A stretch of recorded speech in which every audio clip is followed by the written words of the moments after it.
You know something is seriously wrong with your mother-in-law when none of her children has nice things to say about her. Not only that, but also her daughter-in-law describes her as a living nightmare. That is my mother-in-law for you. It wasn't just her. It was her and almost her entire friend circle. I, Stella, had the glorious opportunity to end their toxic behaviour. Let me tell you how. My husband Dimitri and I became a couple in college. We were in the same class and bonded over the fact that we both knew Russian. While he was an actual Russian, I had simply learnt it as a hobby. I am multilingual and know many languages. Dimitri was extremely impressed by my skills and we developed a good relationship pretty soon. By the end of 2 months, I knew I wanted to be with this man. Trust me, my husband is one of a kind. Soon we began to date. When we crossed a few years and graduated, Dimitri decided to give me a little warning about his mother, Pauline. Our relationship was progressing excellently and plans of marriage were in the air. So he decided to give me a heads up. He said, "Stella, since we have been discussing marriage, I think you need to know my family a bit." "Why don't we meet up with them? It will be fun. I'm excited to finally meet them. I already know Dominic and Natasha from our graduation. I don't know why your mum never came." "She is like that, Stella. This is why I think I should warn you. My mum is not the best out there. It's not like she was abusive or something. It's just that she doesn't care about us. She's pretty self-obsessed and always has been. I'm afraid she will offend you." "Really? How bad can it be? Maybe you are overthinking this. I'll be fine." "No, Stella, you don't understand. She's not a very good person. She has been nasty towards Natasha as well. I guess she feels threatened when a woman joins her family. She's used to being the matriarch. Me and Dominic are still in contact because she depends on us and we can't abandon our mum." Back then, I sort of didn't believe Pauline could be so bad. Dimitri did tell me a lot of stuff about his mum. However, I believe that people can't be so vile. Even Natasha and Dominic had told me about Pauline's obnoxious behaviour. Things became clear to me when I finally met Pauline. At the first meeting itself, I could tell that Pauline was a vain woman. She said, "So, Stella, tell me a little bit about yourself. I have no idea why my son fancied someone who isn't Russian. My sons are disappointments to me anyway, but I was counting on Dimitri to find me a good daughter-in-law. The first one is a joke about a woman." "Excuse me? Why would you say that about your sons and Natasha?" "Because it is true. She's an infertile person. I can't believe my son hasn't divorced her yet. But then again, my sons tend to annoy me. Since you are here, I assume marriage has been talked about?" "We are planning to get engaged, Mum. It won't be long." "So I have to put up with this stupid girl for the rest of my life? Good to know. Is this meeting done yet? I have a spa date with my friends." This woman was shocking. She met me for the first time and didn't show any respect towards me and her own family. It was ridiculous. What's even more shocking is the fact that her sons are providing for her while she goes away and spends her money. Despite this, she kept calling them disappointments. I immediately knew that having a relationship with Pauline would be a disaster. When Dimitri finally proposed to me, I did voice out my concerns. I said, "Dimitri, I don't have a good feeling about Pauline. She is a vile woman. I'm sorry to say this, but your mum is the worst. How can you still have a relationship with her?" "I can't help it, Stella. She's my mum and my only parent. If I don't take care of her, she would have no one. I was hoping she would eventually change her ways. I'm not very sure about that, Dimitri. Honestly, I don't even want to be around her. I'm worried she would be a bad presence in our lives." "Don't worry, Stella. If she tried anything with you, I won't tolerate it. I know my boundaries." I trusted his words. Dimitri did love me a lot, and I was sure he would protect me if necessary. However, after our wedding, Pauline's presence still became a huge problem. She constantly made me and Natasha work for her and fulfill her demands. Whenever Dominic and Dimitri were busy, she called us and demanded us to come and help her.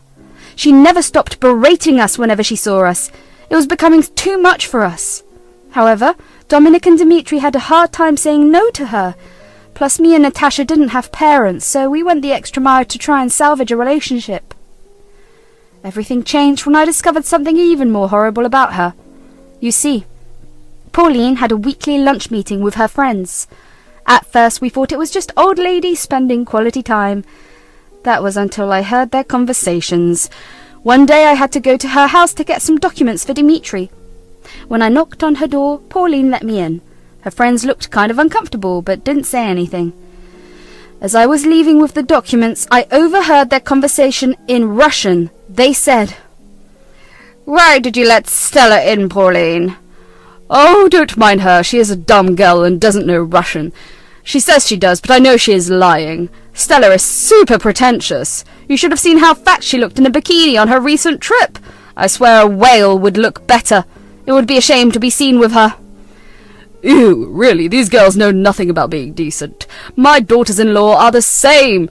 She dresses like a cheap woman. You know, the last time she showed me clothes, I went and threw them out. She cried for days, and it made me so happy." God, they do deserve our little punishments. You know, I taught Natasha a good lesson last time. I added almonds to her food. She is allergic to them. I lied and said I didn't know.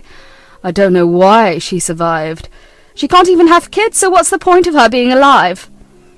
Good for you to teach her a lesson. My daughter-in-law has been getting out of control. I'm thinking about leaking some embarrassing pictures of her. She has been body conscious recently. I bet it would teach her a lesson to stop eating so much. I wanted to starve her the last time she was here. Good idea, dear. I should try this out with Stella. That girl needs to be starved for a day or two. I doubt that will help, though. I can see why her parents decided to escape from her. I would have died too if I had such an ugly daughter. These girls think they are better than us. It's good we punish them when necessary. They have already charmed our sons. Someone needs to keep them under control and show them their place. Yes, these were the discussions that Pauline and her friends had every day. They kept on saying even more vile things and planning evil schemes on their daughters-in-law. Hell, Pauline even made fun of me by mentioning my dead parents. It made me sick to my stomach. With my quick thinking, I took out my phone and started to record. Then I quietly left the house without them knowing. I couldn't bear to be there anymore. Honestly, their discussion made me pretty sick and furious. I felt like crying my eyes out. These people were horrible. I had no idea a group of old ladies could be so vile and cruel.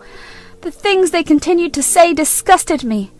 I was furious at Pauline and the other women. They had no shame in plotting and scheming against their daughter-in-laws. Hell, they took great joy in the suffering of their daughters-in-law. I was furious and wanted to reveal their true faces to everyone. So, I made a plan. I knew that all the sons and daughters-in-law need to know what goes on in these meetings held by the old ladies. Since all of the men and their wives were Russian, they would easily understand what was being said. I was the only one who wasn't Russian. Keeping this in mind, I decided to host a party. I didn't inform my husband about what had happened. Instead, I simply told him that we could organize a barbecue for everyone. However, I did meet up with Natasha and had a conversation with her. I said, "Hey, Natasha, there is something I wanted to tell you. Do you know those lunch meetings that Pauline goes to every week?" "Yes, what about them? Were you allowed to join in?" "Technically I wasn't. I went home to get some documents and they let me in. I guess they thought I wouldn't understand their discussion. Pauline doesn't know that I learnt Russian years back. I recorded their conversation for you." I played the recording for her. Guys, she got wide eyes and immediately looked pissed. By the time the recording was done, she was ready to slap someone. I had to guess who that could be. She said, "This is atrocious! What the hell were they thinking? I always thought she was having a friendly get-together. She lives on our money but has no problem talking shit about us." Believe me, Natasha, I cannot comprehend the freaking audacity of these women. I only recorded parts of the conversation. They kept saying much worse things. "We need to tell everyone right now! This is insane and wrong! There is no way I will keep in contact with Pauline after this!" "No need to tell anyone right now, Natasha. I'm planning a party very soon. I want you to invite all the sons and daughters-in-law you know. Make sure they show up no matter what. We will give these women a taste of their own medicine." So, Natasha and I made plans to arrange everything. She called up multiple people while I informed the ones I know personally. We didn't tell them about the conversations with the mother-in-law. Instead, we just requested their presence. No one knew what was waiting for them. Pauline was also invited along with her friends. She said, My, Stella, it's been a week since you came back from vacation, and you are already planning a party? I see that you are hell-bent on landing my son in debt. Me and Dimitri are splitting the costs, Pauline. Even Natasha is contributing to it. Who needs enemies when you have daughters-in-law like mine? I guess I'll see both of my sons on the street in no time. Well, who knows? One of us might end up on the street very soon. For now, we expect to see you at the party. All your friends are invited. I will inform them after you confirm. Oh, at least I'll have someone to talk to. Okay then, I will be there. With Pauline's confirmation, me and Dimitri began inviting all her friends as well. I even invited the ones who don't attend lunch meetings. Everyone needed to know what Pauline and her group were like. My invitations were all answered, and everyone did show up for the party. I had everything arranged. I was simply waiting for the perfect chance. People were mulling about and enjoying themselves. Pauline and her group were in the corner, gossiping about something. I have a good guess what they are talking about, especially because they were away from the rest of the people so that no one could hear them. Once everyone arrived, I seated them on my lawn and proceeded to the microphone. Yes, I did rent all the equipment. I'm extra that way. I took the microphone and said, Ladies and gentlemen, welcome to my barbecue party. I have taken great pain to organise this event, and I'm glad all of you made time for me. Now that everyone is here, I want to tell you the real reason why you were all called here. You guys might want to hear this very carefully. Trust me, you won't be disappointed.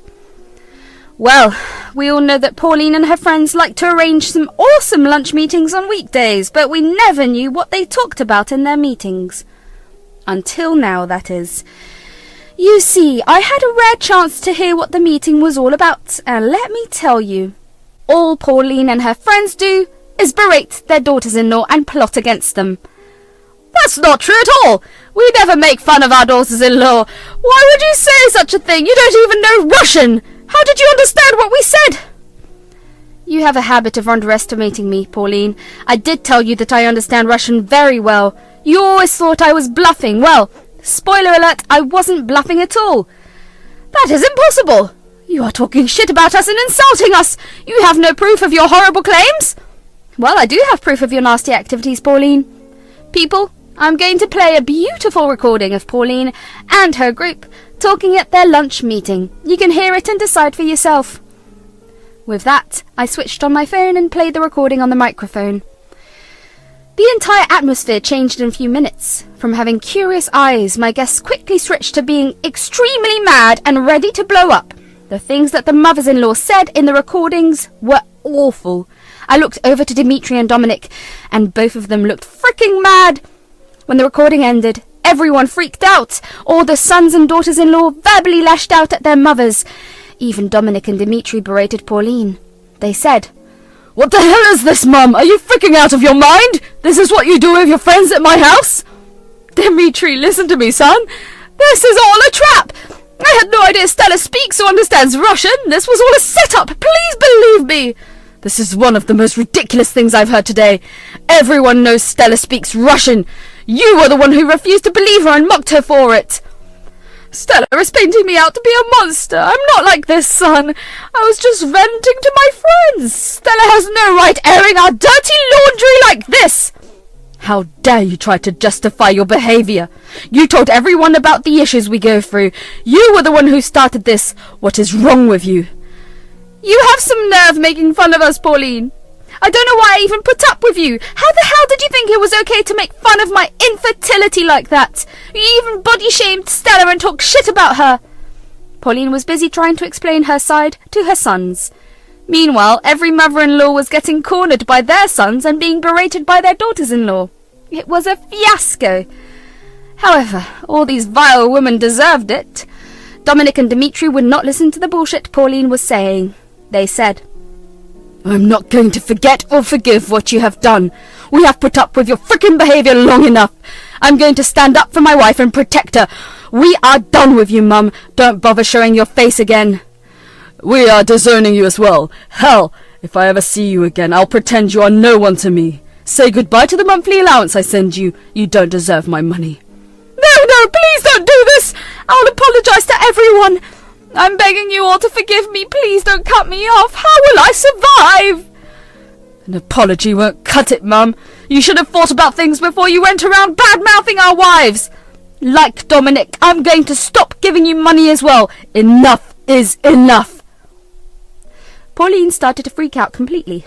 She broke down screaming and crying while her friends were also doing the same. In the end, all of them were promptly kicked out. The rest of us discussed everything and decided to have a good time among ourselves.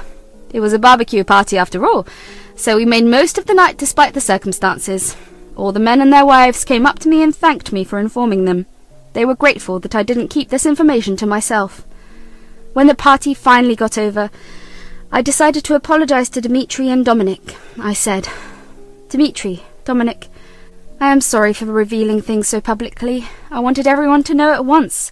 I knew confronting them individually would mess things up. I didn't want to give them time to cook up something." No, Stella, you don't have to apologise. We already know why you guys didn't come up to us first, to be honest. Me and Dominic were in denial when you and Natasha complained about Mum. We needed this wake-up call. Yes, this needed to be done publicly. Who knows what they have cooked up in their next meeting? Don't worry, guys. From now on, things will change. We meant what we said. I and Dimitri won't support Mum anymore. She can figure things out on her own. We talked for the rest of the night. It got so late that I asked Dominic and Natasha to stay over. The next day, Pauline showed up at our house again. She was banging on the door and hurling insults at me. I guess she thought I was alone at home since I worked from home. Imagine her surprise when two very angry-looking sons of hers opened the door. Talk about adding fuel to the fire. Yes, Pauline turned the waterworks again, while I and Natasha laughed our butts off. Pauline tried to sway her sons. However, Dominic and Dimitri simply closed the door in her face. Days passed and Pauline did everything to try and make up with her sons. She even tried to talk to me and Natasha and ask us to help her. We laughed in her face and told her to go to hell. As the month went by, Pauline soon realised that both her sons were serious about not spending money. She cried to everyone about losing her house, because her landlord was threatening to kick her out. When she called us, we simply ignored her. She can get a job for all I care. It's been over 6 months since the incident. So far, we have news that Pauline is living with her sister in a different state. Her sister didn't want to take her in, but felt like she had no choice. However, she did tell her to find a job if she wants to stay. News is that she is making excuses, so I'm not sure how long her sister will put up with her. Meanwhile, her other friends have also faced serious consequences for their behaviour. Some have been removed from their sons' homes, while others have gone low or have no contact. The group had broken up since everyone kept blaming each other for the fiasco. At this point, I don't even care what happens to the rest. I and Dimitri are back to having a peaceful life, without finding Pauline criticising our every move.